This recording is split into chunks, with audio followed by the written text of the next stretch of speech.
ខាងព្រមចារីសម្បត្តិខណាងកាយកម្មងវាចាកម្មងបតេខេណាងបតេខេណាងមនោកម្មងបណៃធិទេបតេខេណាបតេខេណានិកាតវានលផន្តន្តេ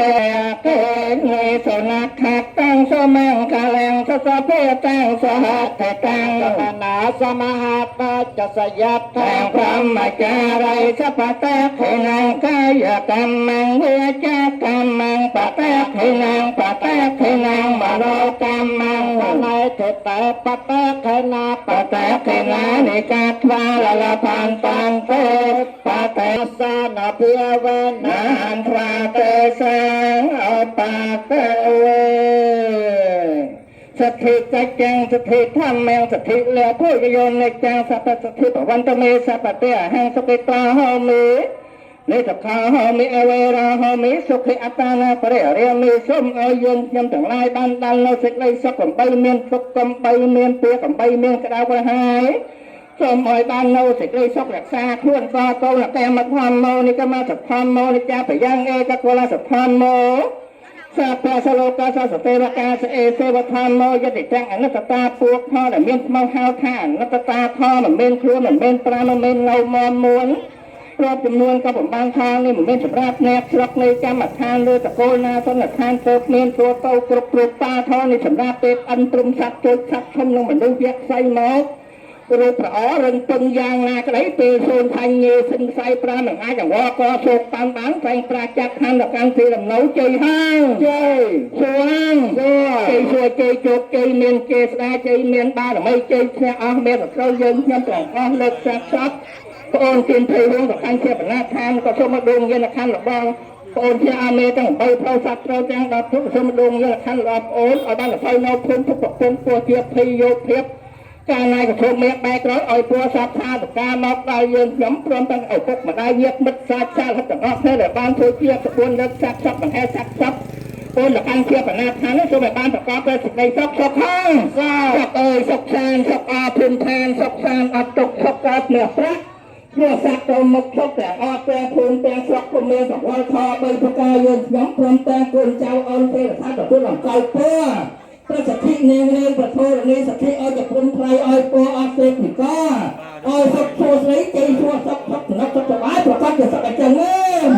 ប្រកបជាសុខអញ្ចឹងមែនប្រកបជាសុខអញ្ចឹងមែនតែអ្វីជាបន្ត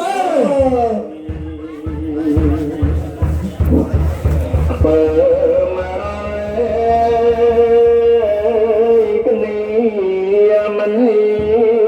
ទុកខ្មៅ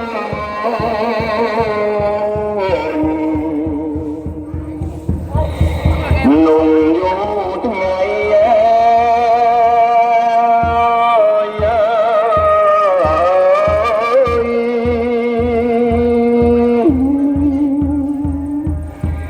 ខ្លាចក្រែងចង់រៃ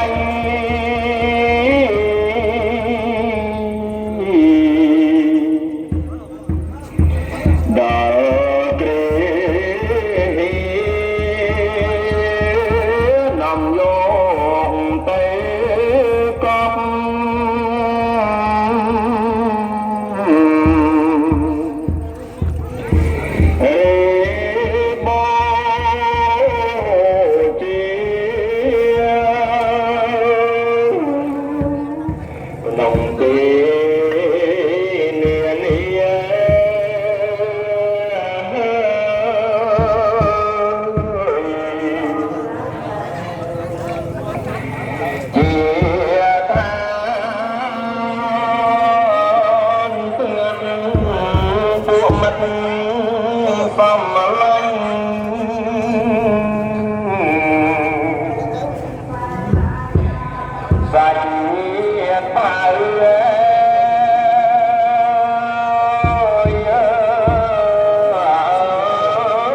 Bây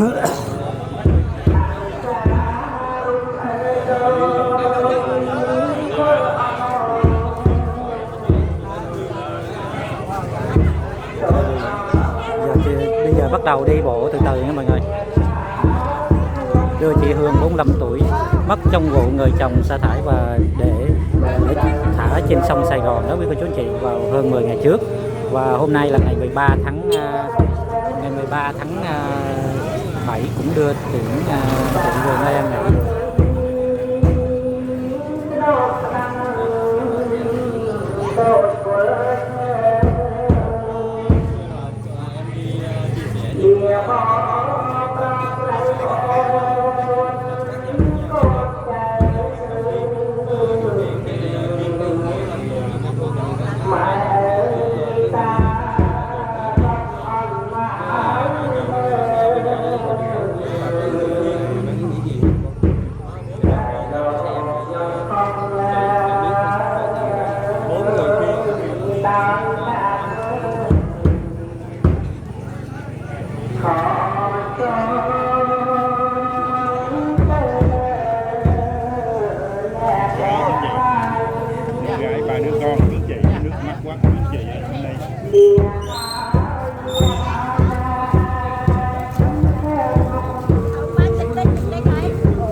Hiện tại là người thân cũng đang đưa tiễn chị Hương 45 tuổi về nơi an nghỉ cuối cùng là hỏa táng tại chùa Cần Giờ 1 thuộc xã Ngọc Tố, thành phố Cần Thơ nha.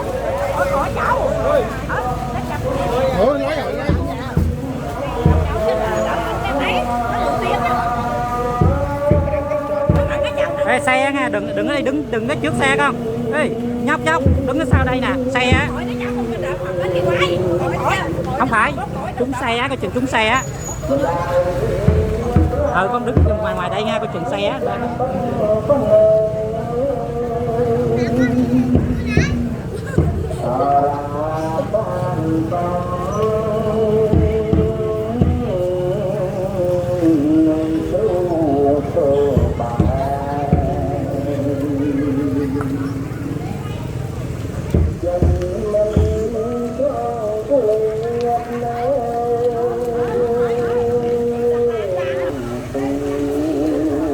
Đây thì còn có khoảng 300 mét mới tới chùa nha mọi người.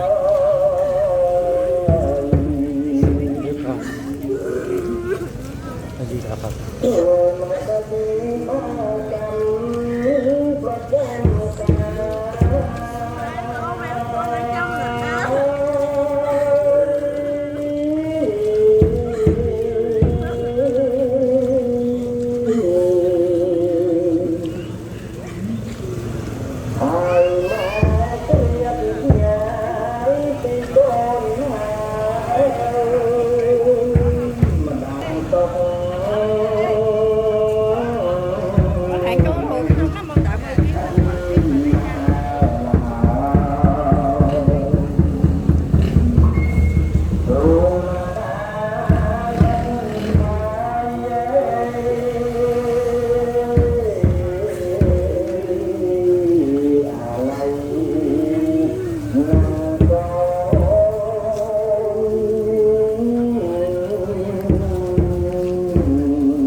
chỉ còn có cách vài chục mét nữa thôi là tới chùa. Thế là quá. Gửi xe trong nhà đó đi. Gửi xe trong nhà đó đi. chạy được không? Không biết nữa nha. Gửi trong nhà đó người ta bán rồi thôi.